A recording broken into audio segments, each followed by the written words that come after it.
சென்னை போரூரில் அடுக்குமாடி குடியிருப்பு ஒன்றை விற்பதாக கூறி கோடிக்கணக்கில் பணம் வசூலித்து ஏமாற்றிய கேடி நபரை பாதிக்கப்பட்டவர்கள் பிடித்து போலீசாரிடம் ஒப்படைத்துள்ளனர்.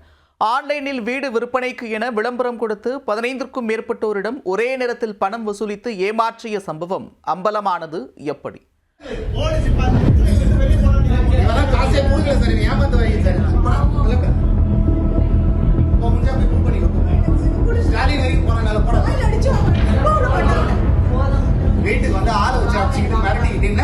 யார் சார் மிரட்டினாங்க? யார் சார் மிரட்டினாங்க?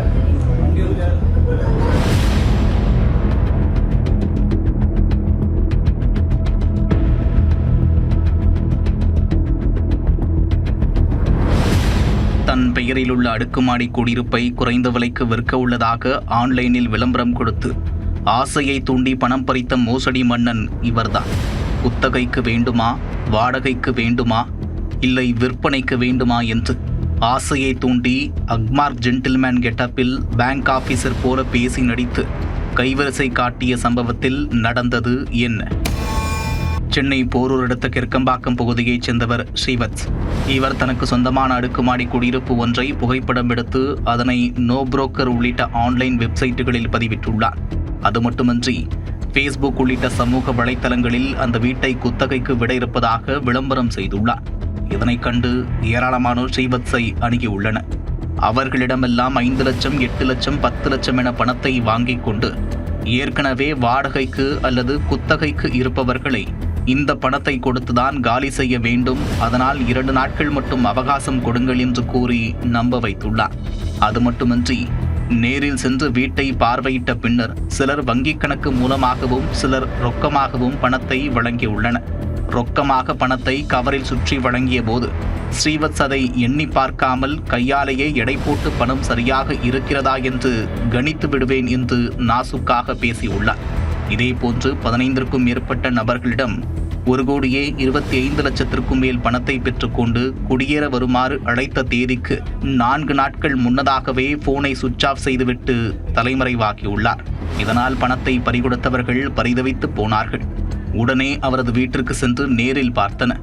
ஆனால் அவர் வீட்டை காலி செய்துவிட்டு வேறு இடத்திற்கு சென்றுவிட்டது தெரிய வந்துள்ளது. இதனால் அதிர்ச்சியடைந்த மக்கள் சிசிடிவி காட்சிகளின் மூலம் ஸ்ரீவத்ஸ் பொருட்களை ஏற்றி சென்ற வாடகை வண்டியின் நம்பரை அழைத்து அவர் சென்ற அவ்விடத்தை கண்டுபிடித்துள்ளனர். அதன்படி மாங்காடு சென்று புதிதாக வீடு எடுத்து தங்கியிருந்த கேடி நபரை பாதிக்கப்பட்டவர்கள் மடக்கி பிடித்துள்ளனர்.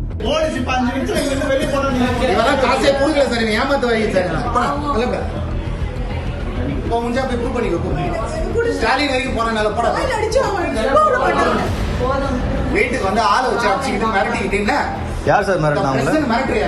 யார் சார் மிரட்டினாங்க? பின்னர் மௌலிவாக்கம் காவல் நிலைய போலீசாரை வரவழைத்து அவர்களிடம் மோசடி மன்னனை ஒப்படைத்துள்ளனர். முதற்கட்ட விசாரணையில் ஆவடி உள்ளிட்ட மேலும் சில பகுதிகளில் இதுபோன்ற மோசடிகளில் அவர் ஈடுபட்டதாகவும் கண்டுபிடித்துள்ளனர். பணத்தை பறிகொடுத்தவர்கள் செய்தியாளர்களிடம் பேசும்போது தாங்கள் அனைவரும் நடுத்தர வர்க்கத்தைச் சேர்ந்தவர்கள் என்றும் இதையெல்லாம் தெரிந்து கொண்டு மனசாட்சியின்றி தங்களை ஏமாற்றி விட்டதாக தெரிவித்துள்ளனர். நாங்கள் ஒரு வீட்டை லீஸுக்கு போகிறோன்னா வீட்டோட டாக்குமெண்ட்டு, வீட்டு யார் பேரில் இருக்குது அதை தான் பார்க்க முடியும். வீட்டோட ஓனர் இன்னொரு வீடு இருக்கும்போது ஓன் வீடு சொன்னால் நாங்கள் எதை போய் பார்க்குறது? அவன் ப்ரூஃப் எதுவும் தரலை. கொடுத்தது பார்த்துட்டு ஒரு 7 லட்சம் போட்டு அக்ரிமெண்ட் போட்டாச்சு. அவன் தெளிவாக சொல்லிட்டான், எனக்கு கேஷ் மட்டும் கொடுங்க, கேஷ் கொடுத்தா உங்கள் கேஷை நான் ஆல்ரெடி இருக்க வீட்டுக்காரன் கொடுத்து நான் வெளியே போயிட்டு உங்களுக்கு கொடுத்துட்றேன் அப்படின்னு சொன்னான். அடுத்து ஒரு 2 நாள் பார்த்து சுவிச் ஆஃப் ஆனால் தான் நாங்கள் வீட்டுக்கு போனோம். நான் என்ன மாதிரி ஒரு 15 பேர் நிற்கிறாங்க. அண்ணன் 11.5 லட்சம் அதுக்கு பே பண்ணார். சும்மா இல்லை சார், நாங்கள் ஒரு நாளைக்கு 14 மணி நேரம் நின்று வேலை பார்த்துட்ருக்கோம் சேல்ஸில். ஓகேங்களா, ஒவ்வொருத்தர்கிட்டையும் ஒவ்வொரு அமௌண்ட்டை ஏமாற்றிருக்காரு. உள்ள ஸ்டேஷனில் கேட்கும்போது போலீஸ்கிட்ட என்னென்ன வேலை பார்த்துருக்கீங்க இதுக்கு முன்னாடி கேட்டால் பார் கவுன்சிலில் இருந்திருக்கேன், ஆல்ரெடி எனக்கு லாயரோட சப்போர்ட் இருக்குது அப்படின்ற மாதிரி சொன்னார்.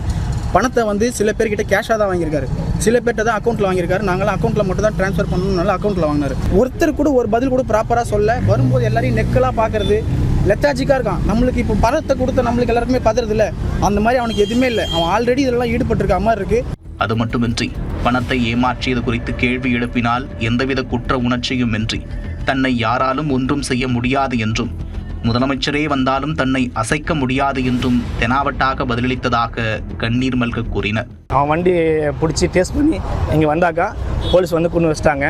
இன்றைக்கி அவன் ஓப்பனாக சொல்கிறான், உங்களால் என்ன ஆக்ஷன் வேணால் எடுத்துக்கோங்க, நான் அக்கௌண்ட்டில் வாங்கினது தான் தரேன். நான் வாங்கலை. ஒரு வீடியோ காமிக்கிறோம் நீ வாங்கணும்னு சொல்லிட்டு அவங்க எனக்கு புக்கு கொடுத்தாங்கன்றாங்க. எவ்வளோ ஒரு ஆளால், அதாவது அவன் எப்படின்னா அவன் ஃபேமிலிக்காக என்ன பண்ணுவான்ற பேரில் எல்லா ஃபேமிலியும் நடத்து நிற்க கேட்குறான். எனக்கு என்னதான் நியாயம் கிடைக்க போகுது? நான் சாதாரண ஒரு ஆட்டோ ஓட்டுருவேன். என் லைஃப்பில் 4 லட்சம்ன்றது பல வருஷத்தோட விஷயம். உழைப்பு அது உங்களுக்கு தெரியும், ஒரு ஆட்டோக்காரன் உழைப்பு எப்படி இருக்கணும்.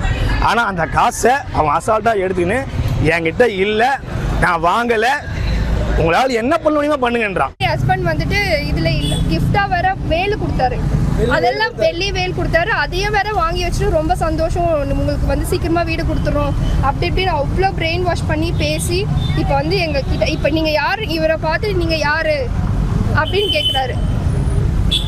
நீங்க கொடுத்ததுக்கு என்ன ப்ரூஃப் இருக்கு எங்ககிட்ட? நாங்க வச்சிருக்கோம், அக்ரிமெண்ட் வச்சிருக்கோம். ஆனா அதுதான் எல்லாம் வச்சிருக்கோம், எல்லார்கிட்டயும் ஒரு சைன் போட்டு வச்சிருக்காரு சார். தன்னை நீதிமன்றத்தில் ஒப்படையுங்கள், இந்த வழக்கை நான் பார்த்துக் கொள்கிறேன் என்று அலட்சியமாக பதிலளித்ததாகவும் குறிப்பிட்டனர். அடுக்குமாடி குடியிருப்பை விற்பதாக விளம்பரம் கொடுத்து ஒரே நேரத்தில் 15க்கும் மேற்பட்டோரிடம் கோடிக்கணக்கில் பண மோசடி செய்த சம்பவம் சென்னை போரூரில் பெரும் சலசலப்பை ஏற்படுத்தியுள்ளது. வீட்டுக்கு வந்து ஆளை வச்சு அடிச்சுக்கிட்டு மிரட்டிக்கிட்டீங்கன்னா யார் சார் மிரட்டினாங்க? யார் சார் மிரட்டினாங்களே?